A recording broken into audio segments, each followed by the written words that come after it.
একটা জায়গায় প্রধানমন্ত্রী এসেছিলেন জঙ্গিপুরে, প্রচুর মানুষজন এসেছিলেন। দেখুন, নরেন্দ্র মোদী আসা মানে ভোটটা ভাগাভাগি হওয়া। এখানে অর্থাৎ হিন্দু ভোটটাকে কনসোলিডেট করতে এসেছিলেন। সেই জায়গায় দাঁড়িয়ে নরেন্দ্র মোদী জি যদি হিন্দু ভোট যেমন কনসোলিডেট করছেন, তার সঙ্গে সঙ্গে যদি তারই ভোটারদের জন্য কিন্তু প্রধানমন্ত্রী বড় একটা ইন্ডাস্ট্রি তৈরি করতেন মুর্শিদাবাদ জেলায়, বা যদি এখানকার কর্মসংস্থান নিয়ে বা এখানকার একটা এডুকেশন নিয়ে যদি তিনি চিন্তা ভাবনা করতেন, সেন্ট্রাল গভর্নমেন্টের যে এডুকেশন গুলো রয়েছে, তাহলে ভালো হতো। সেন্ট্রাল স্কুলের সিট যেমন আপনার খুব লিমিটেড, সেই সিটটাকে সেন্ট্রাল স্কুল সিটটাকে বাড়ানো বা আর একটা জায়গায় সেন্ট্রাল স্কুল তৈরি করা, এগুলো রয়েছে। এখানে আর একটা দরকার ছিল, যেমন হচ্ছে প্রতিরক্ষা বলয়, যেহেতু বর্ডার আছে, বর্ডার থেকে ওরা যেমন মুখে বলে, অমিত শাহজি মুখে বলে যে এত মাইগ্রেট হচ্ছে, অর্থাৎ ইমিগ্রেশন প্রচুর, অনুপ্রবেশকারী প্রচুর। আমার মনে হয় বর্ডারের যে এরিয়াগুলো আছে সেটাকে বিএসএফ এর আরো ফোর্স বাড়ানো, তার সঙ্গে সঙ্গে সিকিউরিটি মানে আরো বাড়ানো এবং অতন্ত্র প্রহরীর মতো কাজ করা। অতন্ত্র প্রহরীর মতো ম্যানুয়ালি যেমন কাজ করছে মানুষ যেমন কাজ করছে, তার সঙ্গে সঙ্গে আমার মনে হয় পুরোটাই এখন স্যাটেলাইটের যুগ, ড্রোনের মধ্যে দিয়ে যেভাবে দেখা যাচ্ছে যুদ্ধ দেখা যাচ্ছে, ওই পুরো বর্ডার এরিয়াটা যদি একটা কম্প্যাক্ট ড্রোন সার্ভিস যদি তিনি চালু করতে পারেন এবং স্ট্যান্ড বাই বড় স্যাটেলাইট চালু করতে পারেন, তাহলে বর্ডার এরিয়াতে কারা ঢুকছে, কারা যাচ্ছে, গরু পাচার হচ্ছে না ছাগল পাচার হচ্ছে, এটা নিয়ে রাজ্য সরকার আর কেন্দ্র সরকার মধ্যে তর্জা চলবে না।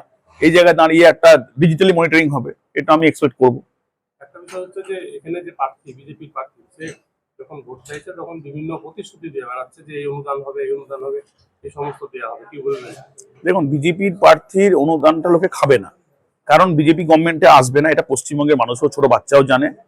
যদিও বিজেপির মডেলটা দেখে যে বিজেপি 20টা স্টেটে আছে, আমাদের দেশের 20টা স্টেটে আছে, তারা মমতা ব্যানার্জি স্কিম হায়ার করেছে। যেমন আমাদের এমপিতে মানে মহারাষ্ট্রে আপনার বলেছিল যে লক্ষ্মীর ভান্ডার টাইপের ওগুলো দেবে, এখনো পর্যন্ত দেয়নি। বিহারে বলেছিল 10,000 টাকা করে দেবে, নীতিশ কুমার বলেছিল জোটের আগে, দেয়নি। বিজেপি মধ্যপ্রদেশে যেগুলো রয়েছে, শিবরাজ সিং চৌহান তিনিও বলেছিলেন দেবে, তারপর তিনি এমপি হয়ে গেলেন। অর্থাৎ কোনোভাবেই বিজেপি গভর্নমেন্ট এত আপনার কর্পোরেট এবং মানুষকে সাকশন করে, অর্থাৎ আমাদের অর্থনৈতিক অবস্থাটাকে যারা গরিব মানুষ, যারা মধ্যবিত্ত মানুষ, তাদেরকে পিষে দিয়ে তাদেরকে আরো গরিব করে দেয়, লেবারে পরিণত করে দেয়। আর কিছু মুষ্টিমেয় বড় লোকদেরকে প্রচুর বড় লোক করে, যেমন আদানি আম্বানি থেকে আরম্ভ করে আপনার নীরজ মোদী থেকে আরম্ভ করে সব রকম সাপোর্ট আপনি দেখবেন, বিজয় মালিয়া থেকে আরম্ভ করে আদানি আম্বানি থেকে আরম্ভ করে আজকে কয়েক হাজার কোটি টাকার লোন তারা এখানে মেরে দিয়ে দেশ বিদেশে পালিয়ে গেছে। অর্থাৎ যে মোদীজি বলেছিল যে বিদেশ থেকে কালো টাকা উদ্ধার করবো, 15 লক্ষ টাকা করে আমরা অ্যাকাউন্টে দেবো, তাহলে তার আমলে তারই আপনার কি বলবো, তারই গভর্নমেন্টে সব থেকে মানে তারই প্রমোশন করা ব্যবসাদাররা, তারাই তো কোটি কোটি টাকা মেরে পালিয়ে গেল বিদেশে। তাহলে পরে এটা তো বুঝতে পারছেন না যে বিজেপি গভর্নমেন্ট অ্যাকচুয়ালি কি। বিজেপি গভর্নমেন্ট খুব বড় লোকদের, এটা একটু যারা মানে ভারতীয় বিভিন্ন রকম ইন্টারন্যাশনাল ন্যাশনাল নিউজগুলো নিয়ে যারা কভার করে, তারা দেখবেন বিজেপি কখনোই কোনো ভর্তুকি দিয়ে কাজ করে না। কিন্তু এই ভর্তুকি ব্যাপারটা কি, সাপোর্ট, ভর্তুকি তো না, একটা দেশের জনগণ তাকে ভোট দিচ্ছে, তাহলে আগে তো দেশের জনগণকে বাঁচাবে, তারপর তো হচ্ছে 5-5% বড় লোক তাদের স্বার্থ রক্ষা করবে। বিজেপি গভর্নমেন্টের আমলে এই লাইনটা কখনোই নয়। তাদের সোশ্যাল ওয়েলফেয়ারে দেখবেন কোনো রকম দাম ধ্যান নেই। লাস্ট 14 বছরে তারা অনেক কিছু বলেছিল যে গ্যাস বিনা পয়সায় দেবে সাধারণ মানুষের জন্য, বাড়িতে বাড়িতে জল পৌঁছে দেবে, কোনোটাই কিন্তু তারা সাকসেসফুলি রান করতে পারছে না। এই যে জল জীবন মিশনের আয়ত্তায় 59,000 কোটি টাকা পশ্চিমবঙ্গের ডেভেলপমেন্টের জন্য তারা যে বাজেট করেছিল, স্টেট গভর্নমেন্ট তার 50% শেয়ারটা দেওয়ার পরও সেন্ট্রাল গভর্নমেন্ট তার শেয়ারটা এখানে দিতে পারলো না। অর্থাৎ তাদের যে মিশনগুলো যেগুলো বলছে হাউজিং ফর অল এবং মানে প্রতিটা ঘরে ঘরে জল, আপনি পুরোটাই হচ্ছে ব্যর্থ স্কিম। কারণ তারা কথা এবং তার সঙ্গে যে টাকার মানে অ্যালটমেন্টটা, এটা কখনোই করে না। পশ্চিমবঙ্গে মমতা ব্যানার্জি আছে বলে এখনো পর্যন্ত মধ্যবিত্ত, নিম্ন মধ্যবিত্ত গরিব মানুষরা ফ্রি রেশন, হেলথ কার্ড, আপনার বিভিন্ন রকম লক্ষ্মীর ভান্ডার, যুবসাথী, কন্যাশ্রী, রূপশ্রীর মধ্যে দিয়ে তারা প্রত্যেকদিন জীবনযাপন অতিবাহিত করছে। আজকে মমতা ব্যানার্জি যদি না থাকে, সাধারণ মানুষ, গরিব মানুষ, মধ্যবিত্ত মানুষদের জন্য ভাবনা চিন্তা করার কোনো বিকল্প রাজনৈতিক দল, রাজনৈতিক নেতা নেই যারা তাকে এই সাপোর্ট দিতে পারবে। সিপিএম অনেক বড় তাত্ত্বিক কথা বলে, ওদের তো দেখবেন 34 বছরে ওরা কি কোনোদিন কোনো মানুষকে, গরিব মানুষকে সুবিধা দিতে পেরেছে? অপারেশন বর্গা কবে করেছিল, সেটা ভাঙিয়ে 34 বছর চলেছিল। কিন্তু ওদের আলটিমেটলি মানুষের যে বর্তমান পরিস্থিতি অনুযায়ী মানুষের কি দরকার, চাহিদা কি আছে, সেখানে ক্যাশ বেনিফিটটা কতটা উপকারে লাগবে, এগুলো মমতা ব্যানার্জি ছাড়া বিকল্প কেউ চিন্তা করেও নি, করবেও না গোটা ভারতবর্ষে। রবিবারে প্রচার খুব ভালো, স্বর্ণময়ীতে আমরা প্রচার করছি, এটা তো আমাদের খুব প্রিয় জায়গা।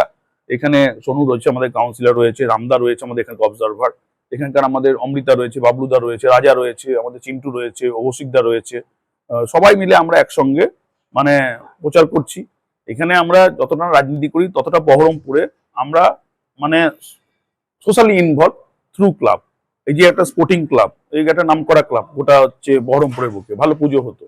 তো আজকে এদের কিন্তু কোনো প্রয়োজন নেই যে আমাকে সমর্থন করার, কারণ এরা সবাই প্রতিষ্ঠিত। কিন্তু এরা কেন করছে, যে বহরমপুরে তার ভবিষ্যৎ আছে, ফিউচার আছে। আজকে একটা সময় ছিল অধীরদার এখানে একটা মানে কি বলবো একটা এস্টাবলিশমেন্ট ছিল, ঠিক আছে, কিন্তু আজকে অধীর চৌধুরীর প্রাসঙ্গিকতা রাজনৈতিকভাবে এমএলএ ভোটে কি আছে? আজকে গোটা পশ্চিমবঙ্গে মূল লড়াই বিজেপির সঙ্গে মমতা ব্যানার্জি।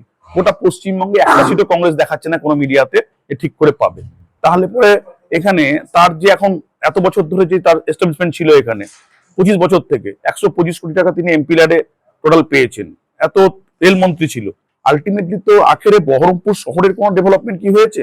হয়নি। তাহলে বহরমপুর শহরে যে আর্থসামাজিক দিকটা সেটা মমতা ব্যানার্জি যেভাবে তুলে ধরছেন, এবং এই শহরটাকে আরো কিভাবে মানে কমার্শিয়ালি ডেভেলপ করা যায়, এই শহরটার কিভাবে আর অর্থনীতি চেহারা চেঞ্জ করা যায়, এই শহরের আরো মানে স্ট্যান্ডার্ডটি কিভাবে বাড়ানো যায়, সেই জন্য যে স্টেট গভর্নমেন্টের সাপোর্ট দরকার, সেই জায়গায় মানুষ বুঝে মিউনিসিপ্যালিটি আমাদের হাতে আছে, জেলা পরিষদ আমাদের হাতে আছে, এমপি আমাদের হাতে আছে, সবটা এখন অ্যাপেল পাই অর্ডারে আমাদের দরকার। যে বহরমপুরটা যেহেতু দীর্ঘদিন ধরে অ্যান্টি এস্টাবলিশমেন্টের মধ্যে ছিল, সেই জন্য এবার তৃণমূলের পক্ষে যাওয়া দরকার, এবং সেখানে অন্তত ওদের থেকে ভালো ডেভেলপমেন্ট হবে, এটা সবাই বুঝতে পেরেছে।